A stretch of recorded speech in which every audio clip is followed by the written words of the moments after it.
Brouha. En fait, c'est un jeune kurde irakien. Il a 15 ans. Et il est trop mignon, genre j'ai des photos si tu veux, je te les montrerai. Bon, Mais tu m'enverras tout ça. il est tout chou. Et en fait, la première fois que je l'ai vu, j'étais dans la partie kurde irakienne.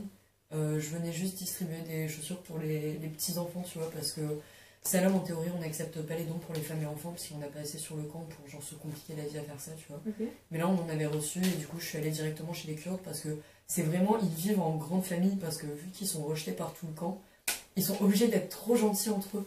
Et tu sais, genre, chaque communauté a un leader, et le leader des Kurdes, il est genre, c'est vraiment le plus sage, le plus intelligent, le plus. Enfin, c'est vraiment super bien organisé, genre. C'est des. Enfin, c'est des gens quand même exceptionnels, quoi. La manière dont ils vivent comme ça, enfin, c'est une communauté, mais trop bien structurée.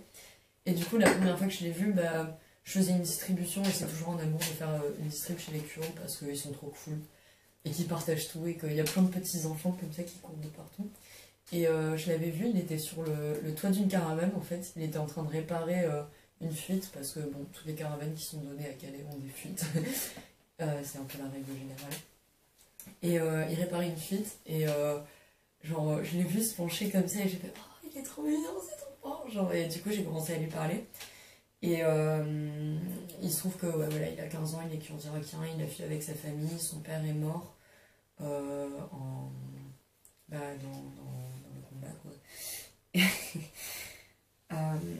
Et lui, il vit avec ses petits frères.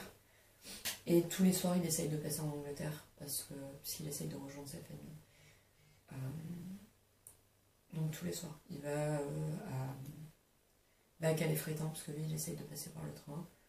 Et enfin, ça faisait bizarre parce que bon, là, ça devient vraiment personnel et puis bon, voilà, mais je te le dis quand même. Mais enfin, moi, j'ai 18 ans, tu vois. Et la plupart du temps, je dormais pas dans la jungle. Et genre, le soir, tu vois, je le laissais et moi, j'allais dormir ou j'allais manger ou j'allais faire un truc, tu vois. Et se dire qu'il y a un gosse plus jeune que toi qui va marcher pendant 1 à 2 heures jusqu'à une gare et qui va se faire matraquer par des policiers et qui va revenir genre le lendemain matin, c'est un peu. Enfin, c'est un peu surréaliste. Enfin, c'est. Enfin, je sais pas, ça laisse un peu sur le cul. Et du coup, voilà, bon, il a 15 ans. Et il n'y a pas longtemps, il a eu un problème à la jambe, exactement pareil que Mohamed, genre un des autres jeunes de 15 ans. Et il a dû être hospitalisé, mais bon, évidemment, il n'a pas pu aller à l'hôpital. Donc du coup, ils ont dû l'opérer dans les petites caravanes là, dégueulasses de médecins. Et il se trouve que son oncle a le cancer. Et lui, il voyage avec son oncle et ses petits frères. Donc c'est juste génial, en fait. Et enfin voilà, mais quand même, il essaye de passer tous les soirs. Et genre, enfin, j'ai vu les coups, tu vois, qui lui ont été adressés, et j'ai vu genre sa peau. Et enfin, je sais même pas, enfin, il n'y a pas de commentaire à faire sur ça, quoi. Il n'y a pas de réflexion à avoir, quoi. Donc le problème qu'il avait à la jambe, c'est à cause de coups qu'il a reçus. Dans la jambe, je pense qu'il a dû courir et se casser la gueule en s'enfilant de la gare. Mais c'est la même chose, enfin, pour moi.